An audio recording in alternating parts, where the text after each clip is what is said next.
I didn't walk into my marriage expecting fireworks every night, or movie scenes, or constant thrills.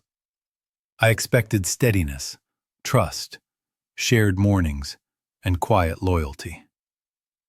My name is Callum Reeves.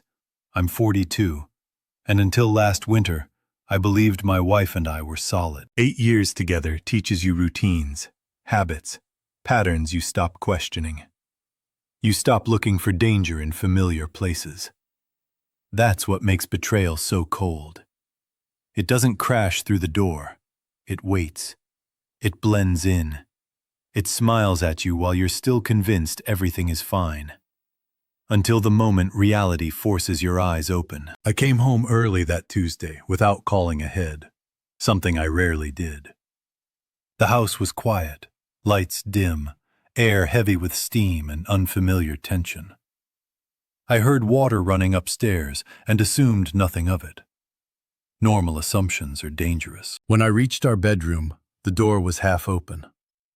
My wife, Maren Holt, stood wrapped in a towel, hair damp, phone pressed to her ear. She jumped when she saw me, not startled, panicked. Her eyes weren't relieved. They were calculating. Like someone caught mid-sentence, choosing words that could not save her from the truth I sensed forming. She said my name wrong.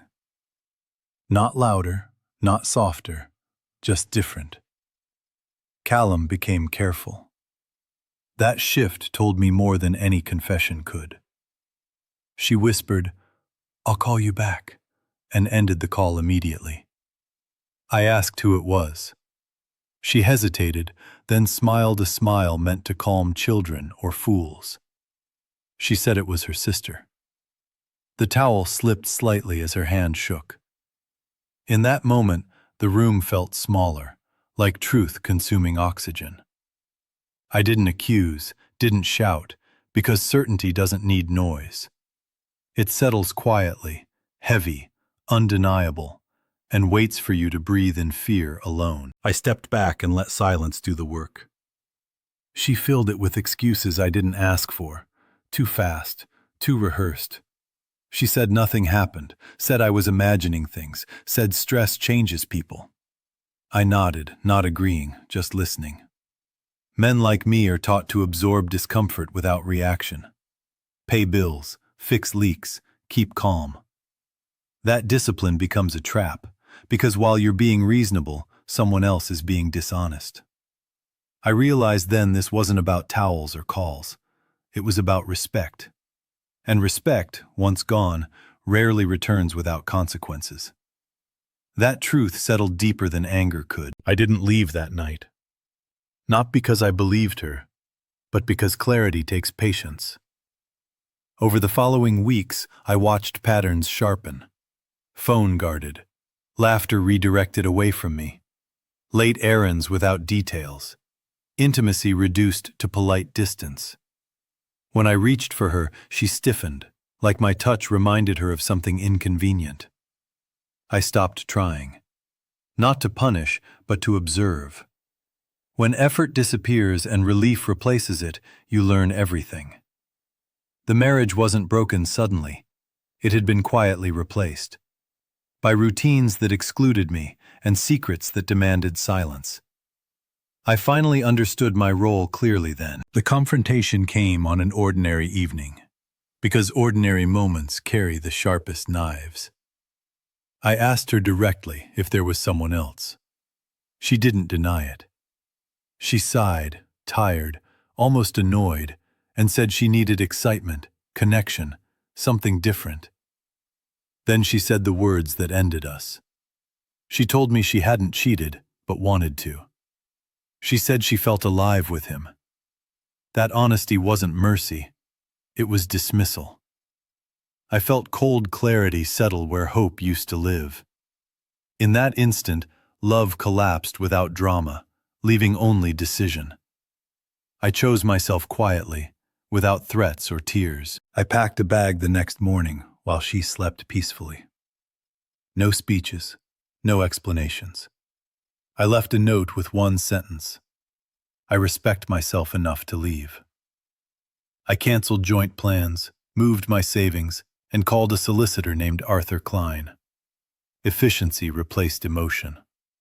She texted later, angry, confused, accusing me of cruelty. I replied once, "Please speak through counsel." Silence followed. That silence was powerful. It wasn't revenge, it was boundaries finally enforced. For years I tolerated erosion, mistaking endurance for love. Walking away restored dignity I didn't realize was missing. The cost, loneliness. The reward, peace remained. People assume cheating stories end with shouting or tears. Mine ended with paperwork and relief. Friends asked if I regretted leaving so quickly. I told them I left late. Betrayal doesn't start with bodies. It starts when honesty disappears. Marin reached out weeks later, apologetic, uncertain, wanting closure. I wished her well and declined conversation. Closure isn't a discussion. It's an action. You don't heal by reopening wounds. You heal by refusing to bleed again.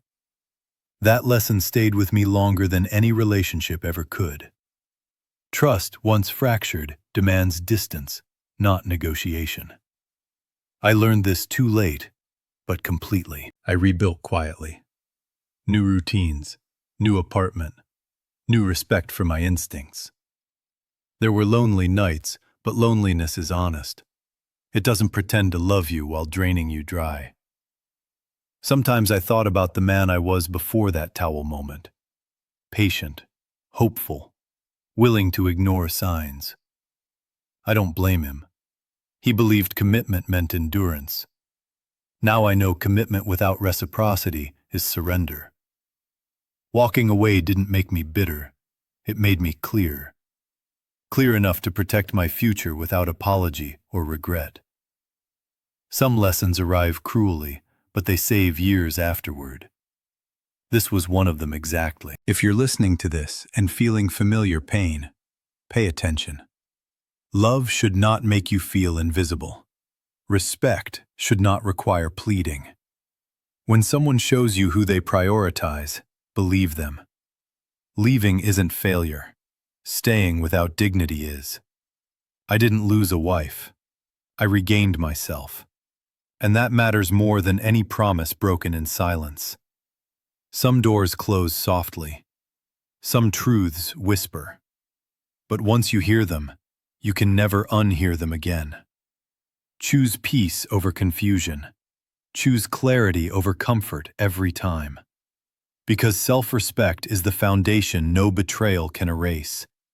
Once reclaimed, it stays forever.